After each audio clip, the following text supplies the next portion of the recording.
Most unlikely of villains, smooths of brain and for pause. Does it talk? Does it know how? Does it boggle? Does it meow? In the lair of the cerebral bore, and will show him so much more. We'll leave your brains at the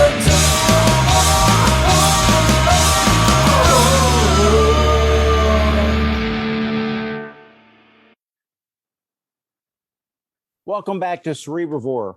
As always, I'm Jason, the Nerds RPG Variety Cast. Joining me today, we have Carl, the Gemologist Presents, Joe of Hindsightless, and we have a special guest, Minion, also known as Rob, of Confessions of a Wee Timor Spooshy. How's everybody doing today? Doing great. Yeah. I love that we have Rob from the future too. That's right. Yeah, Rob is a day ahead of us. That's right. And I've nearly woken up. Yeah, that's right. We have time travel. So that's our topic today. No, I'm kidding, folks. Today's not a time travel, although that will be an interesting topic to do at some point. But we won't be doing that one today. Today, actually, we're going to talk about how can we stay positively engaged with the hobby when we've so little time or energy to do so. And all of us, for different reasons, are pretty busy. Right now, we've got a lot going on with our jobs, personal lives, different things. And so sometimes fitting gaming in there can be tough. You know, it can be a chore. Even to listen to podcasts can be tough, you know, keeping up. So I guess we'll kind of go around. Does anybody want to go first on any ideas how to tackle this conundrum? Well, I think since Rob proposed the topic, he should start us off. Let's throw him under the bus. There we go. Yeah, the answer is I don't know, because it's something that I'm sort of struggling with at the moment. But it various things come into your life, and you may drift in and out of the hobby as well. And I suppose that's something also that we all have to understand. But at the same time, I think as long as you're doing the core parts of the hobby that you enjoy, you're still getting something out of the hobby, then that's enough. Like for me, there's certain parts that I can't cut down on, and there's other things that may have to be cut occasionally, including my own podcast. But I don't know how you guys feel about that. But like for me, the gaming, I enjoy running games. Basically, I'm one of these people. I'm not the forever GM. I do play in several games, but I get the biggest kick from watching players play, and sort of just putting the game down there and seeing them run with the pieces.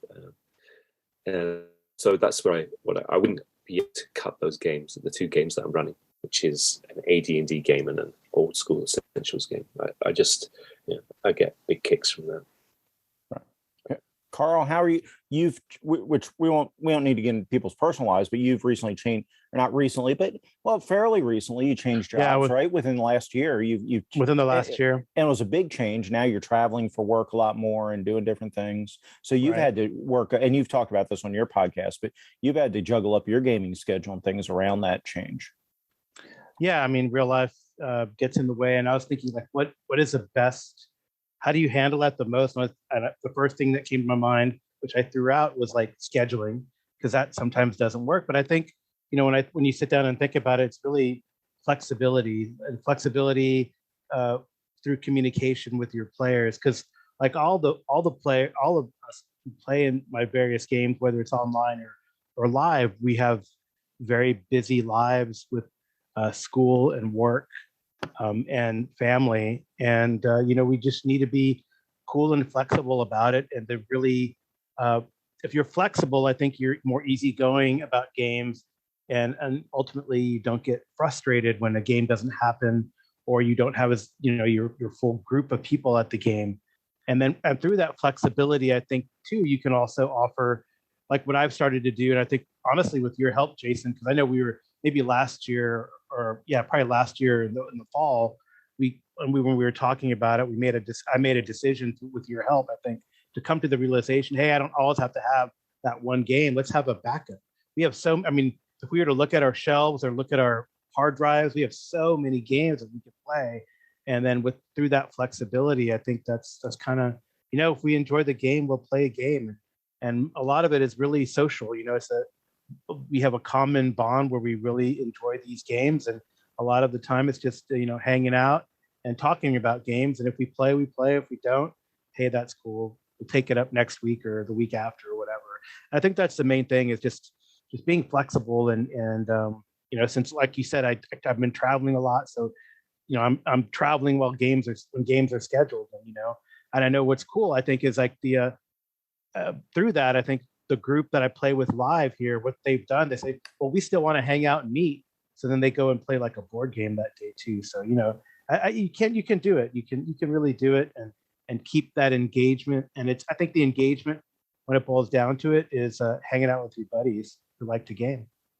And that's an important point. I think we're going to throw it to Joe here in a minute, but and that's something Trey Webster of Roleplay Rescues talked about too, that trying to keep the schedule as best you can, that regularity. And even if you end up just getting together to talk, or if just two of you get together and maybe, or two or three of you get together and you play a different game or do something else, but you keep the habit of getting together on those nights if possible.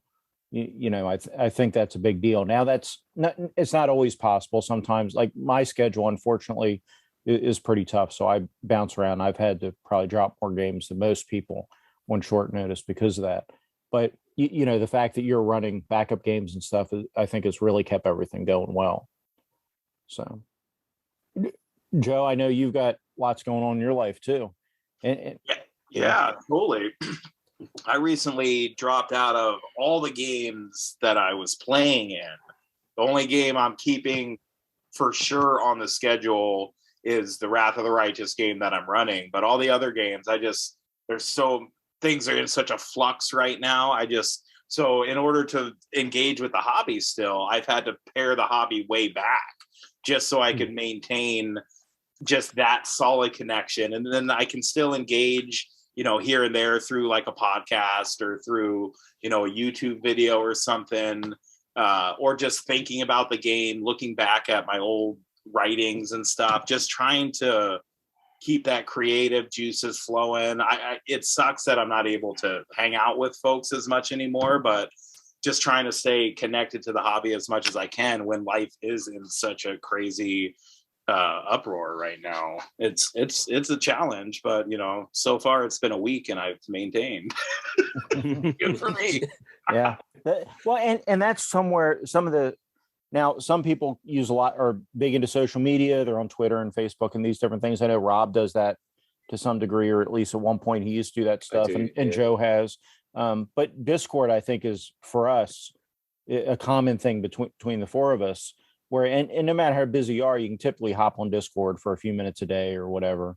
And so you can kind of stay in touch that way too. So I guess that's another important touchstone, is a way to stay in touch with your fellow players and, fellow gamers and your friends in the hobby through whatever social media works for you, be it Discord or Twitter, whatever that social media is for us, Discord primarily, I think, but whatever it is, to stay in touch, not to isolate yourself. Right. Right. Yeah. I think what's actually an important part of this is, we share this Discord community, but we also share a podcast community. And I know, like, when I'm on trips and I have lots of time and, it's not always conducive to open up the computer and do some work, but sometimes it is to just, put the headphones on and listen to a podcast. I know for sure during these long drives and long trips that I have, between trade shows that I go to, I put on some Grizzly Peaks and listen to Andy Goodman's actual play of Call of Cthulhu. So that definitely keeps me engaged and keeps me inspired, right? That's what you kind of want to do, is continue to be inspired through the hobby, whether it's through podcasts or audiobooks or whatever. That's part of the genre.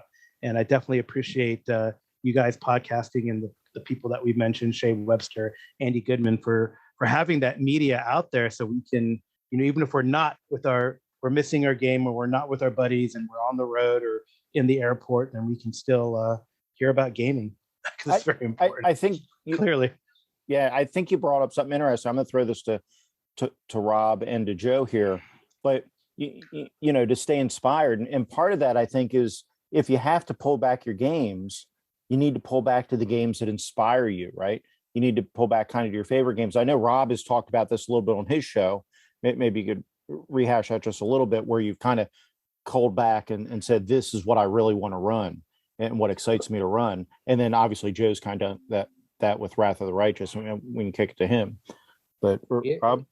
Yeah, like at the moment, if anything, I'm kind of overextended. So I've sort of done it to myself. So I'm playing, I've just joined a 5th edition D&D game, and it's good. And it's being run by a player in my AD&D, my 1st edition group. And it's the Saltmarsh campaign, and it's a bunch of players I've never played with before online. And one of them's actually never played role-playing games ever. And it's interesting because you get this, you get inspired actually by seeing the different approaches that a new player can have.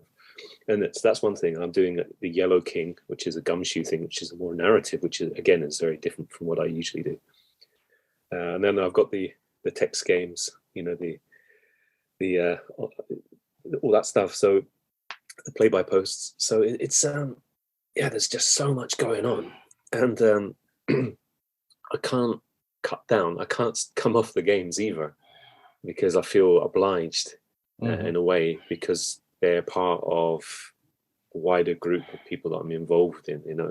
So that's one thing. But I'm lucky in a sense, because my daughter is now mostly doing her own thing. So I do have the time and the money finally to sort of buy the things that I find interesting, I find inspiring. But it's a case, I think, of I'm also doing other things that I won't go into here, but kind of work related, kind of slightly activist related, and suddenly I'm being sort of finding I have other obligations to a wider community that isn't the role-playing community as well, where I live. And so, life doesn't stand still, does it? But I think it's possible to balance the things out. But you need to schedule, and you need to get some sleep as well. Well, yeah, self-care is important, right? But you mentioned, you did mention about the things that inspire you, the games that inspire you, and that's important as well. So really, I'm more of an old school D&D person, although that's not the only game I play. But if I'm playing D&D, I really enjoy the old game, because there's so much about it that I'm still learning, and also there's a lot of material for that. For example, the BECMI stuff, the basic D&D, expert D&D material that I really didn't play, or beyond a few of the basic adventures back in the day. And now, maybe we can talk about this later more. Now, maybe is the chance I get a chance to collect the material and maybe play it, maybe run that big campaign, that BECMI campaign. But sorry, that's no, definitely no. And the great thing is, and then we'll throw it to Joe.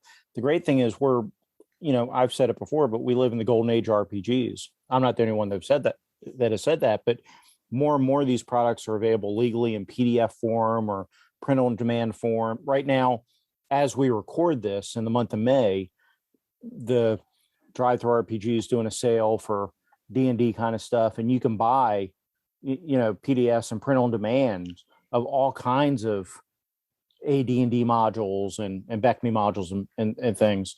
And a lot of those series are all on sale right now. So, and even when they're not on sale, they're relatively cheap compared to the originals. So the material's out there more than ever to access, which is great. Unlike when we grew up in the 80s, when, to find this stuff, you had to find a gaming store, a secondhand gaming store, or a buddy, but there's really nowhere else to go get it. Where now you just hop online, download it, and you have it. And, hey, I want to check out this game. And 5 minutes later, you have the file on your computer. It's amazing. But Joe, what are you doing to inspire? What am I? What? To stay inspired.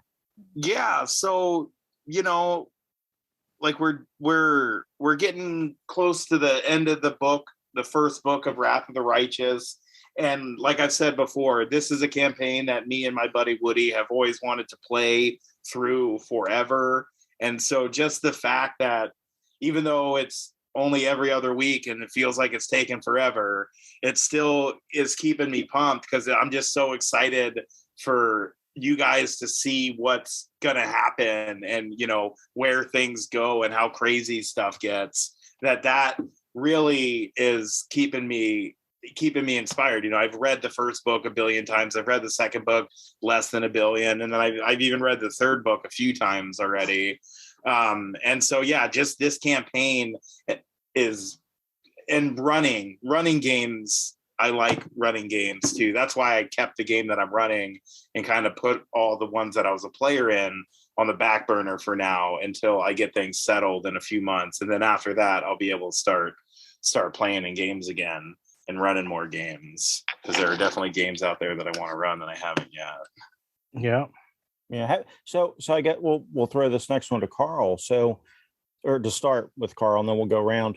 So as we mentioned, we're all podcasters as well.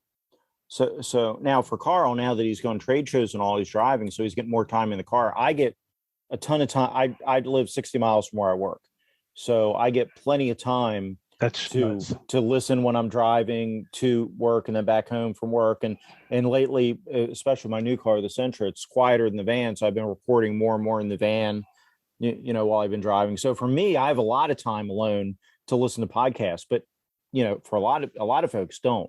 So how are you balancing out both podcast consumption and creation? I'll throw that to Carl first. Well, I think definitely podcast creation has suffered. Like I get on a roll and then I travel or I get very busy with work. Or recently, since I still have some obligations to my former university, like all the students are having their dissertation committee meetings or whatever, and it's a lot of work that takes away from the hobby, but it's work or obligation. But you know, so I think the odd thing is, even though my creation has suffered, like I think I've gone down maybe once a week or at least every 10 days trying to get out something. But you know, my consumption has increased, which I think is good. I'm catching up on people's podcasts, things that I've missed, things that I'm like, oh wow, I missed this whole series on from this podcaster on this topic. So you know, it's good to catch up on things and stuff like that too, you know. And actually, just to plug again, it's really great that this month, you know, reading is also inspiring too. So even if you can't play something or run something, you can read it, and that's really key.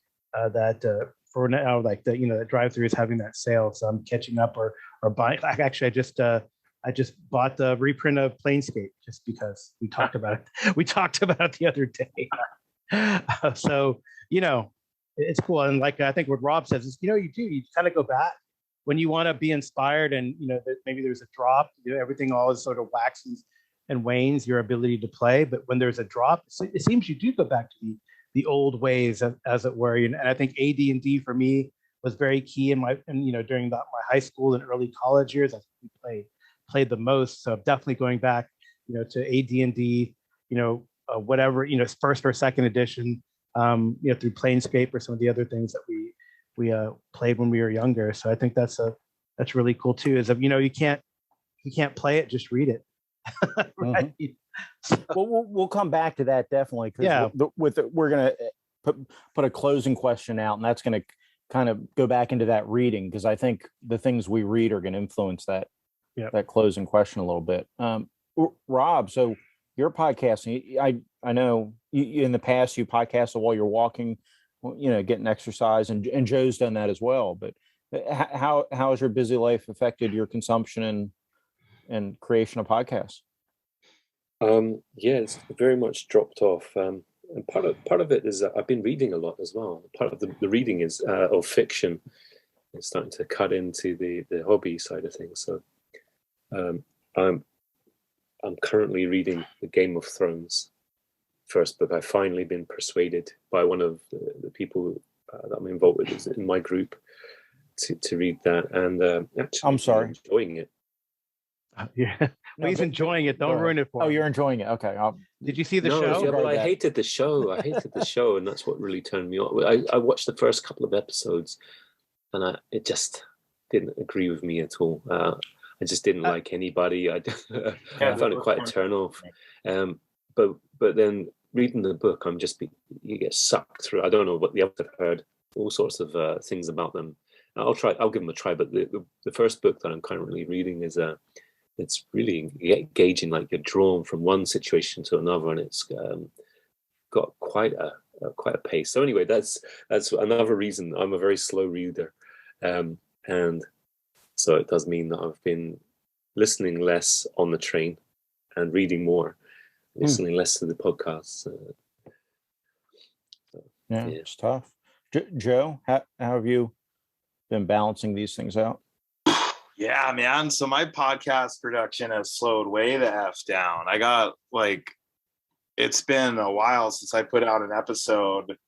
I started recording one the other day and then just got busy. That's like when, I got the official notice about having to move. And I was like, well, no, I don't feel like recording anymore. Now I got to do all this other shit. So yeah, I find time to listen to podcasts, even though I can't as much as I used to, even because work has just been so busy.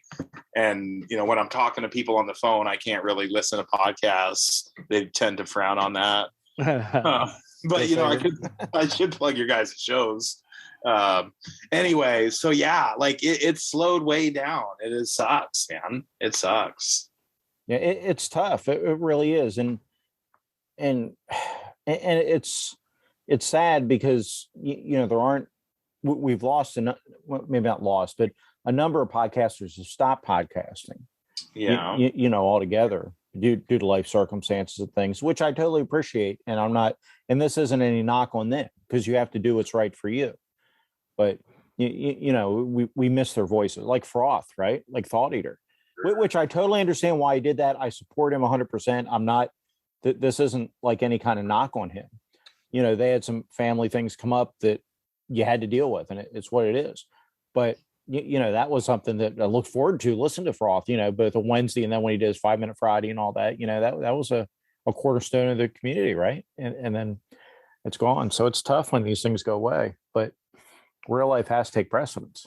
Yeah, and we've lost D Percentile as well, or some while back, because just as you say, it's like the precedence of your social life, your working life, things change around. But on the positive side, we do have Chicago Wiz back. Yes, yeah, we sure do. Yeah, the Dungeon Master's Diary or the Dungeon Master's Handbook podcast. I'll put a link in the show notes of that. Yeah, I'm very happy that he's back. And Lyran from the middle of nowhere. Yeah, she posted too. Yeah. After a long hiatus. That's right. Yeah. So maybe we all come back. It ebbs and flows, right? So even if we take a few weeks off, and I'm sure Joe will. Well, when you get inspired, Joe, I'm sure you'll be posting daily like you did a couple weeks ago. So. Yeah. It's like what you were saying though, Carl. It comes in spurts, right? There was a while there where I was just like bang, bang, bang, bang, bang, bang, bang, and now it's just like that seems like a lot of work. So it's been a few days since I put one out. Well, and it's got to especially be tough. I don't know. That's where guerrilla podcasting helps a little bit for anybody out there thinking about doing podcasting. I think if it's voice media, the quality is not as important. I mean, if you can't hear because of background sounds or something, that's a problem. But or if it's super scratchy or something, but you can do guerrilla podcasting. You can podcast into your phone and get plenty of show that's totally acceptable for a voice media. Mm-hmm. So there's no like Rob has done a lot walking, where I don't know if that's your lunch break or when, but when you're walking around, Kyoto or wherever, and those are some great episodes where you're just walking around talking and, and. Or when Joe talks to the crows. Yeah. Just moving. Yeah. Yeah, crow talking. Yeah, I find it's easier to come up with ideas when I'm walking. If I'm just sitting that's cool. Interesting. Expecting to talk, then it becomes really difficult to smoothly come up with ideas or explain things. Well, I think all of doing us something else. It flows better. Yeah, I apologize for cutting off. I pace when I record. I can't sit down and record. I have to be moving around. But how do you typically record, Carl? I record when I'm sitting in bed.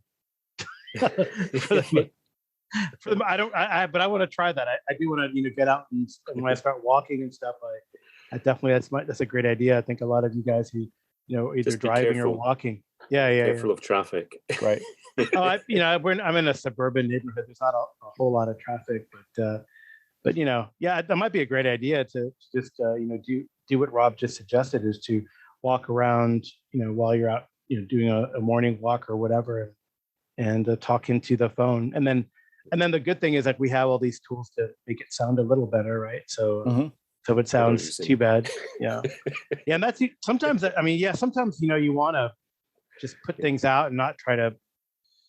I think sometimes that has been that's something that stopped me from putting an episode out, is the sound's just too raw, but sometimes that's okay, I guess. You can't, you just want to get something out there. And those people that listen. Yeah, as long as folks can hear you, who cares? Yeah, right. And that's potentially the problem. Sometimes through no fault of their own, but sometimes calls will come in. Different calls will be different volumes, right? And that makes it hard. If you have, because your volumes can be pretty consistent throughout because you're doing the standard recording. But if it goes from your voice to a caller that's really soft, or maybe a caller that's louder, and that can be frustrating for a listener because they're having to turn the volume up and down. I try to put my podcast through a leveling program, but that brings up that if you're, because Audacity, you can do all kinds of things, fun things to edit and all, but then that becomes a chore because now you're spending an hour or hours in front of your computer trying to fiddle with Audacity, and nobody wants to do that. Nobody has time for that. Audacity? You can do so much stuff with it. Where do you draw the line? That's enough. Mm-hmm. It's hard. Well, that's the thing. Do you go through and cut out every and ah and all that, or it's tough? Yeah, we're all individual amateur enthusiasts. Yeah, we're not like a group. We're not a collective, semi-professional collective or anything, right? So we're all each spending several hours doing some reading and game, and then you're doing game work and you're doing this and several different things. It takes up a huge amount of time altogether. Definitely. And so, I've been writing. I write some of the articles as well, some materials. I'm writing the new thing for Flipping and Turning zine, it's on alignment. You'll see what it is. It's why I like alignment in D&D. It's so simple, right? but I make it sound more complicated than it is. Because you need to draw it out. You've got to draw the article out, right? If you're doing that, then you can't be doing something else. And because you're thinking about those ideas that you're discussing, whether it's I'm thinking about, I've got one article on the alignment system and another article on the illusionist class and how illusions have been used in Dungeons and Dragons. And if you're thinking about those things, you don't have time. You can start talking about it on other platforms, on your podcast, on your blog, but when you do that, you're diluting the material whenever it comes out. So if it's an article, you've already discussed it anyway on your blog. It's kind of unfair, these different jobs. It's like a part-time job. It's like a part-time job that you don't get paid for. Don't get paid for.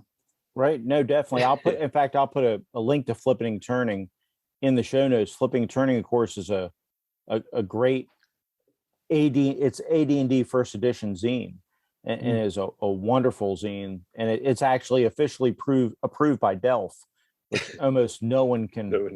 No one has else can say that. So yeah, Flipping and Turning is well worth folks' time.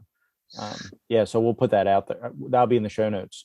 But before we go to our closing question, though, does anybody have any other comments on trying to stay positive and fitting their gaming in with busy schedules? Or closing question, I should say. You guys all know the question I'm going to ask, but if you have other comments on this first, go ahead. Yeah, I think this kind of goes in part and parcel with your current series on VTT and engagement, Jason. I think, and I'm definitely guilty of this. Sometimes I'm not as engaged in the game as I could be in because I got other things in the back of my head. But we have to, maybe it's to stay positively engaged. And if we're going to commit to a game, we have to take some time beforehand to maybe it sounds trite or cliche, but to center yourself, so then you can be engaged for the game. Whether as a player or a GM, because you owe it to your fellow players to do so. To really, I know we had a crappy day at work, or you keep getting emails or calls that keep bothering you after hours, but and that can be nagging on your mind. But something to just take 5, take 10 before the game, and get yourself ready for it. Prep yourself mentally for the game. I think that's how we can stay engaged and not feel like it's a burden or a chore, because that sometimes that can happen. Sometimes if you're super tired or you're not feeling well, or you have a pounding headache for whatever reason, that you don't feel like you want to be there, but you want to be there because it's fun to see everyone's faces and hear everyone's voice. But at the same time, you want to be engaged in the game. And I think that's part of it. Just to stay positive while you're playing the game. Definitely. I think generally, although of course everybody's circumstances is different, and depending what the problem is, there are reasons not to make that game. If there's something going with a family member, something like that, obviously you take care of your family. But generally, if it's just, I don't really feel like playing tonight, if you go and join the game anyway, you'll probably be happy that you did. But it's getting over that hump to actually join it, and that can be tough sometimes. I've been there where that mental block, I don't really feel like playing tonight. But when I've joined the game, typically I am happy that I have been there. And sometimes those are the most fun games. You'd be like, I don't feel like being there, but I'm going to go. And then all of a sudden it's like epic, right? So, I think the gaming gods reward you for your perseverance. Maybe. Yeah. And to kind of piggyback off of what Carl was saying, like, once you do get over that hump, if you're able to, it is really, really important. If you're going to show up to a game, to try and show up with good energy, positive energy. I've run a bunch of games throughout my life where, folks have come over and they've just been pissed off about something else, and they show up pissed off, and then everybody's tense, and eventually it works out and it's fine. But like, it's just so important if you're able to, and you're like, I'm going to play this game. Really, like what Carl was saying, just kind of find your place and just kind of come with as good of energy as you possibly can. Definitely. And that's one of the reasons you guys were in my Barbarians Lemuria game, where I tried to play a song before we started the game. And obviously that's not, you still need to mentally center yourself before you show up. But I did that to kind of do we're going to play the game now. So, and kind of use the music to kind of move us into that world. Right. Mind you, I was using Dropkick Murphys and stuff like that. So whether that's going to move everybody in the world or not, I don't know. But the key to do that mental transition and give everybody a minute or 2.5 minutes, whatever the song length is, to do that transition. Rob, do you have any tricks for these kind of things? No, just pretty much what you've already said. It's sometimes it does feel like a chore. It feels like I've got so much going on. I just want to sit back, lie down, maybe read something, watch the TV or something for a change. But getting on the computer, often it's online, right? Getting on the computer and playing the game with others, you often realize that you're transported to another world, and the problems that you thought you had aren't so immediate for that short period. So it does help reduce any tension or stress that it's been bothering you. So yeah, pretty much, you can have a good game even if you're stressed. I think it's just you need to just turn up and be consistent, consistently turn up. Because once you start missing games, it's just hard to get back in. Right. But showing up, you'll, because it's not just you, right? It's other people, and the game can surprise you. It can be really enjoyable, and you weren't expecting anything, or you went into the game expecting really boring, tedious. As a games master, looking at the materials, this is pretty tedious, But once it gets to the table, it's not what's written on the paper, right? Because it's not just you, it's not just what's been written down. not what has been prepared. It belongs to everybody. It's something that's created in real time now, and that's I guess, the magic of the game, of our hobby, is that it's not necessarily a one person endeavor. Oh, 100%. It's the game master and the caller that Yeah. make the game, without a question. No, I kid. But no, role playing games they're a unique art form, right? Whether we use art form or not, but really, because it's not a story. It's something it's the closest thing would be improv theater, but it's not even that. It's different from even that. But everybody has input, and every player at that table, is part of that story and part of that ongoing narrative and part of the game. And so, when you show up that game, you, even as the GM with with your notes in front of you, you have no clue what's going to happen that night, because it depends what the players do. And the players have no clue what's going to happen that night. So that's what makes it fun, right? Because you're all reacting to each other and riffing off each other and playing, which, it's a group, creative endeavor. And so. I also think it's important too, I think, which is why I did it. Like, if you think you're not going to be able to show up consistently and you're going to miss a bunch of games and stuff, just be like, hey guys, like, I can't make it. I'm going to be out for the time being. Like, if I can get back in, awesome. If not, awesome. Because it is a group thing. It kind of sucks for the group if you're here 1 week and then gone for 3 and then back, and it kind of breaks up the flow a little bit. So just like having that open communication, being honest with everyone, especially yourself, and just knowing what you can and can't do, I think it's important. Well, so I'm going to extend this segment out just slightly, because you said that, Joe, because that brings up a great point. And this is something Che Webster's been talking about. Again, I'll point people to Role Play Rescue, because Che often talks about some great things over there. But he's recently talked about open table things. And this segues also into what Carl was talking about, where Carl has his pickup games that are separate from his main game. So if not all the players show up, they do pickup games. The advantage of like an open table game, kind of like what Cody Mazza of No Save For You podcast did with his Barrow Maze game, where we actually use the Delving Deeper rules, which are effectively modified OD&D rules, Rob. But with that game, it was just an open table. Anybody could show up. The game always started in the town, and then, whoever showed up went in the maze. And that's a lot easier to do with a fantasy game than a sci-fi game. But maybe if your time's really limited, and your schedule's really limited, like what Joe's just said, then those kind of open table games sometimes are also called West Marches. West Marches is a little bit different than open table, technically, right? But we're kind of talking the same kind of idea. But these games where it's understood it's okay just to anybody can show up and play, and you might only show up every so often.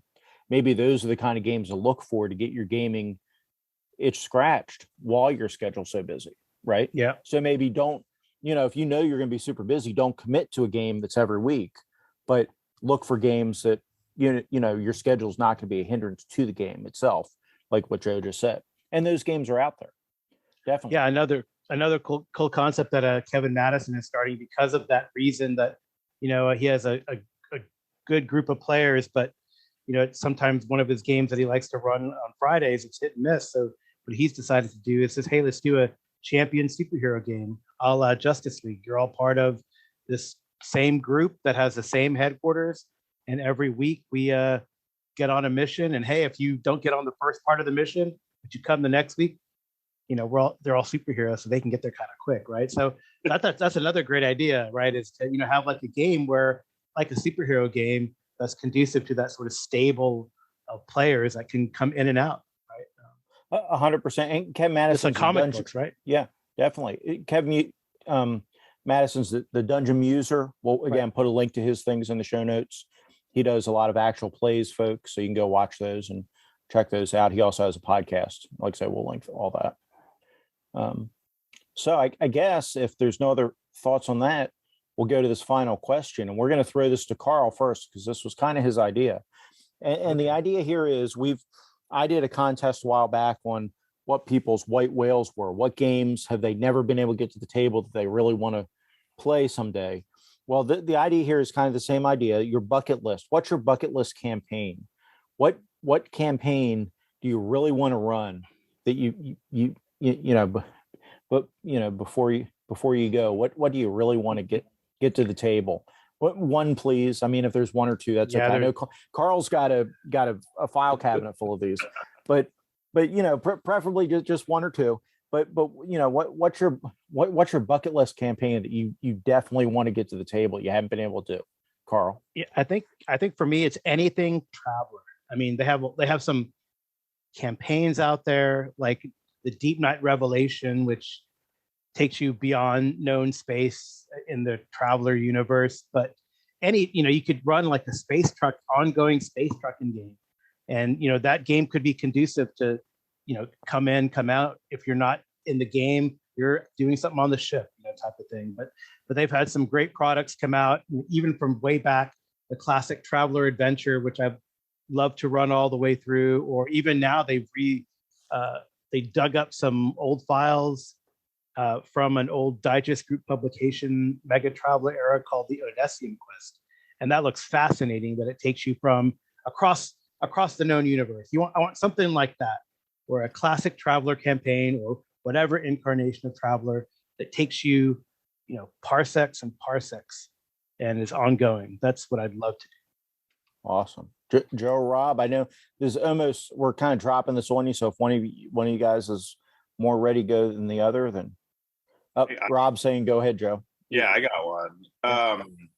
I don't know the system. I haven't decided the system yet, but a campaign I've wanted to run for a long time is it'd be a homebrew campaign. It's a homebrew setting, whatever, but an undead theme kind of survival game. I think I'd want to start it with that crazy adventure. What is it? Death, Frost, Doom. Mm-hmm. That crazy one. I think that's how I'd start it.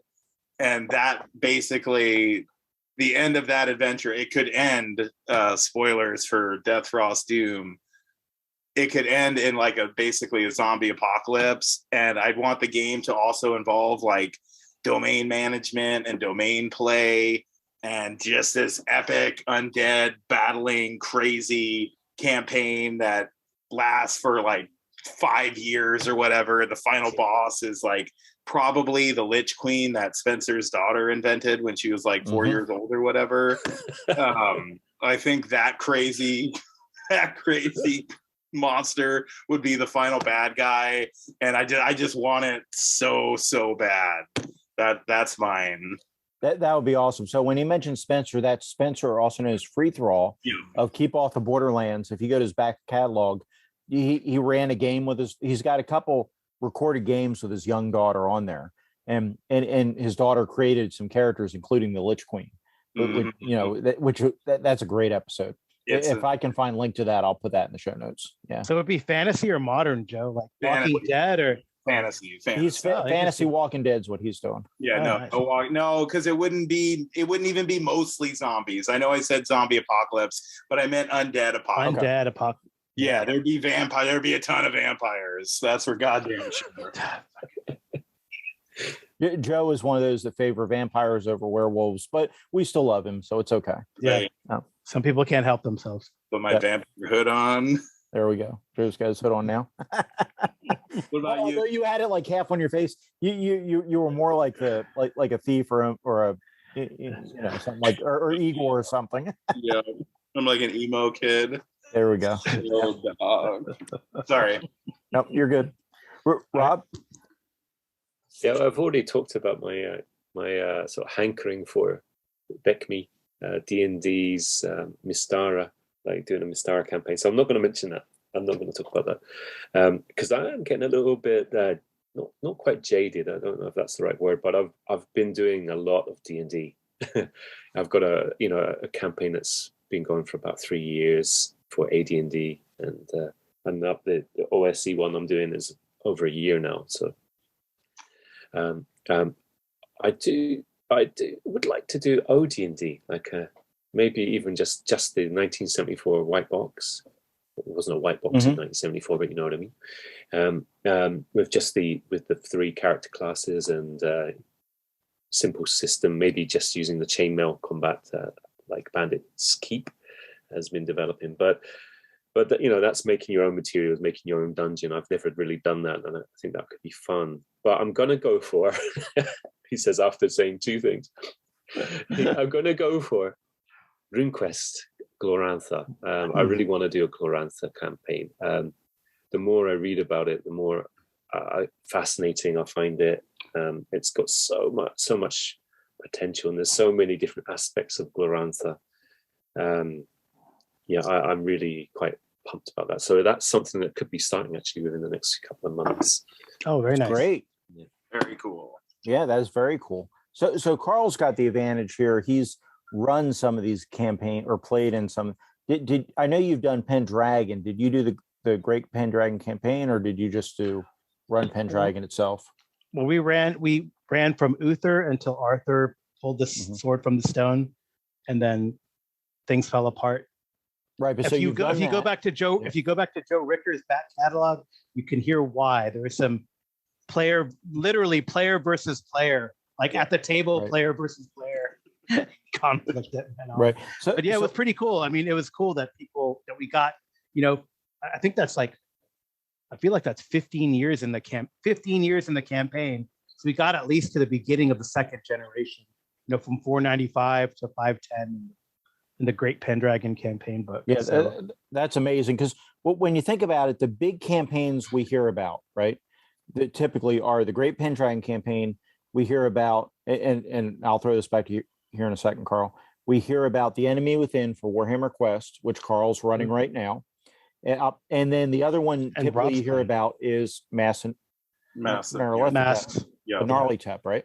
And so those are the three big now, and there's travel campaigns out there too, but those three are typically considered your masterful campaigns. And Carl's done, at least partially done, two of those, and it sounds like his group's on track to finish Enemy Within, right? Yeah, Rob, you're playing Enemy. Aren't you playing Enemy Within also, Rob? I am. Yeah, I'm playing in twice a month, and we just finished Death on the Reich. Yeah, we're almost there. We're there. Yeah, Great. we're at the last part of, I don't want to spoil it for anything, but it's a castle that's really bad. That's where we're at. They just got into the castle, and it's been fantastic. So that group is really good. I mean, I tell you, this is a group that I reference, that they're so dedicated that even when we don't play our regular Enemy Within campaign, they meet to play board games. So they keep that camaraderie going. So I think that's pretty cool. So they really enjoy that game. And then even when we haven't had a quorum for it, we've been playing like an off Warhammer fantasy campaign, just playing through some of the one shots that are available through Cubicle right now, especially the Uberstrike stuff. So it's really good. They're really good one shots, and those actually, it's one of the better. I know there's some really great starter sets that have come out. The Call of Cthulhu starter set, the RuneQuest starter set is fantastic, but I would say the Warhammer Fantasy starter set is really good too. So the Pendragon starter set, Pendragon 6th edition starter set's coming out soon. Really, and that's supposed to be really good. Yeah. As far as a bucket list campaign, I think what I would like to do is a modern day investigative campaign where you're playing regular investigators, but there will be some supernatural in there, but it'd be closer to like X-Files style. So the investigators are going to be mundane investigators. You're not going to be super powered. You're not going to be, Delta Green, where you're, used to dealing with this stuff. But and the trick with that, of course, is how do you do that without the characters know? So you have to almost sell the campaign as a standard investigative real world espionage game almost, right? And then you slowly pepper in the supernatural, but you don't sell it as a supernatural game to do it. And the trick with mine, what I want to eventually do, and I've talked about this before on my show, but is the idea where there's so much news out there now, and news media and historical stuff out there. You could link what I would do is, and there's so many crazy real world stories that you can't even make up. Body parts found in duffel bags, and this all kinds of crazy stuff, right? Washington State beaches. Yeah, exactly. Yeah, exactly. Yeah. So I would the plan would be to link those real world news stories in there and interweave them in the continuing story. So people could Google, they could Google these clues and come up to these real world stories to, and kind of interweave that. Now it takes the right group and obviously takes some maturity there and some agreement ahead of time. But yeah, we're capitalizing a little bit on real world tragedy. And so it's a little bit icky there, but I think if you have the right group, I think you could do it and it would be okay. And you be careful what you link to, right? Obviously that's on me to make sure I pick the right stories to link to. But that was kind of my thing where we could do that and I could give them homework and they could go and now Carl shake his head because I know I've talked about no homework. I don't want to play a game where I have to do homework, but that kind of thing. It's interesting. We're going to see what happens with Carl's. We're going to all live vicariously through Carl because he's buying the Blade Runner. He's doing the Blade Runner Kickstarter, but Blade Runner, I don't know if you guys have been following that game. You're getting a ton of physical handouts with the game if you do the physical one. And I listened to an interview with the designer. The idea is you'll spread, like you have all these handouts you get to the players and they're going to spread them out over a big table and have to, the intent is to give them more information and it's not all good. There are red herrings in there too. And so effectively they do a murder board or they spread it all out on the table and they're trying to figure out the clues and there's a time frame involved. So the clock's counting down as they're trying to work their way through the clues. I'm not going to exactly do that, but we're going to see because since Carl's going to go all in, we'll see what we'll live through Carl on that. Well, speaking of the clock counting down, should we? Yeah, we're getting to the end here. Do you guys? So we'll give you a chance. Rob, you're our guest. Is there any last thoughts or anything you want to plug? Oh no. I'll continue on. I think it's important to just to enjoy the hobby and have it as enjoyment, as a sense of a form of, I won't say entertainment, enjoyment, and something that you can grow with. It keeps you engaged with other human beings and stops you just turning off from the world and after work. It should be enjoyable. Keep it enjoyable, keep at it, and sometimes it'll show you there'll be different facets of the hobby that come along and offer just another enjoyable experience to life. So excellent. That's all really. It's just a game, but it's fun. Mm-hmm. Well, it's just a game, but the friends we make, and especially now, because the way the world works, you're in Japan, Joe's in Seattle, Carl's in San Antonio, I'm in Virginia, so it's more than just a game, really, with social aspects, right, with our friends and all. But Joe, final thoughts? Yeah, try just when you're busy, just do what you can, man, and that's really all you can do. Like, take care of yourself. Engage with the hobby as much as you feel good about engaging with the hobby and don't force it. Like Rob was talking about being overextended and stuff. You got to be careful with that. If you're able to play all those games, do it. If not, then not. Like, just know yourself and, be cool. That's what I say. There we go. Carl? Yeah, I think don't be afraid to take a break. If you want to stay positively engaged in the long term. And sometimes when you're feeling overwhelmed for whatever circumstance, whether it's usually it's not all the games we play because we like this a lot, but it's just other things that can affect that. Don't be afraid to step back a little bit and reevaluate things and then come back fresh to the hobby we love. Excellent. I apologize if I droned on there a little bit. Thank you, Joe, for reeling me in. I was drinking since it's early morning. For Rob, he's drinking coffee, and Joe didn't have any alcohol in the house, so I drink for both of them tonight. So I was drinking just. What do you got? It's just club soda and vodka with a little bit of lime in there. Okay, very good. But Carl, what are you drinking? I was drinking a beer, and I had poured it. This is a great. It's like every year, Flying Saucer does these like 420 glasses, and this year it was Scooby Doo. Let's do That's what we do awesome. best, Scoob. Good So I was stuff. drinking a beer out of my glass. It's actually a beer, Adelbrecht Naked Nun, which is a wit beer. And we're drinking Adelbert's.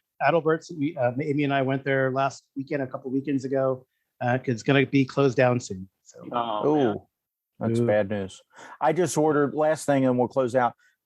So I put a link up on a couple places, but there's a guy called the Welsh Viking on YouTube, and he's like a Viking reenactor, and he just talked about mead and going there's somewhere in England where they make mead, and in a moment of weakness, I ordered some mead from England.